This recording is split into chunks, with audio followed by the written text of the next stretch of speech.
Mike Pence is campaigning for a congressman, Republican congressman, who is one of the very, very few Republicans who voted to impeach Trump in the House. And so Trump, of course, hates this guy. And it's an interesting dynamic that Mike Pence is choosing to campaign for him, because we're seeing that split in the Republican Party of people who believed that Trump should have done a coup and don't believe Trump should have done a coup. The fact that that's what we're dealing with is wild, but it is.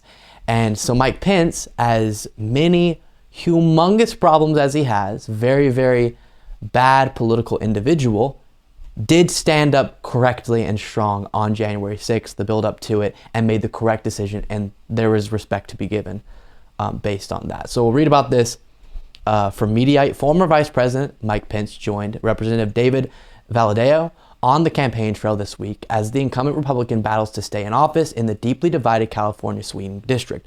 Valadao is one of only 2 GOP House members who voted to impeach former President Donald Trump over his role in the January 6th attack on the U.S. Capitol that is up for re-election in November. The other 8 lost primaries or chose to retire. Just to say, that means there's a total of 9, I guess, or 10 possibly. The 2 that are House members now and the other 8 who lost or retired. 9 or 10 chose to impeach Trump after what he did on January 6th and his attempt to overturn the 2020 election. That is incredibly small and very, very disturbing about what that says about the Republican Party. But Valadao did stand up correctly, which is good in that situation. And now Mike Pence is attempting to get him reelected. And I know we've seen a few instances of this where Trump endorses one person, Pence endorses another.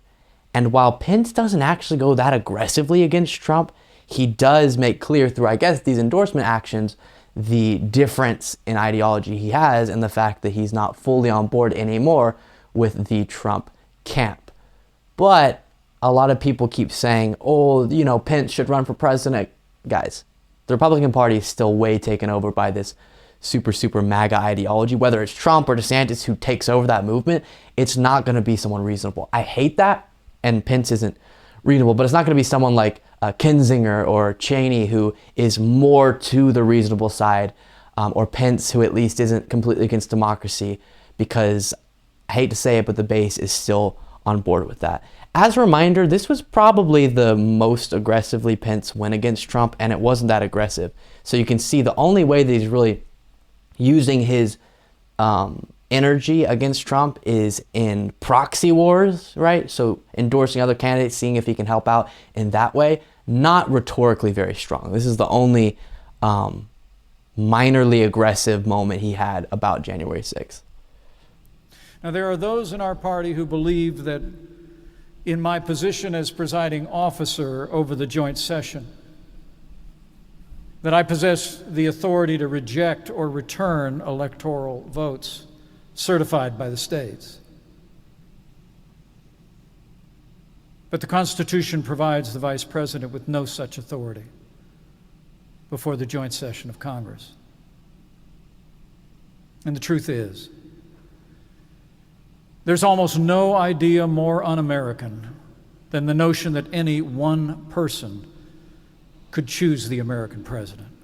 So I guess by saying there's no idea more un-American, you're sort of passively calling Trump un-American because that's the idea he believed in, but not at all the response that you would expect from someone who watched the president that he was vice president under rile up a crowd, point out his name, and then that crowd went, built gallows to hang you, and then chanted, hang Mike Pence, hang Mike Pence. And your response is to sort of go around to say that Trump's sort of un-American and you disagree with him on that.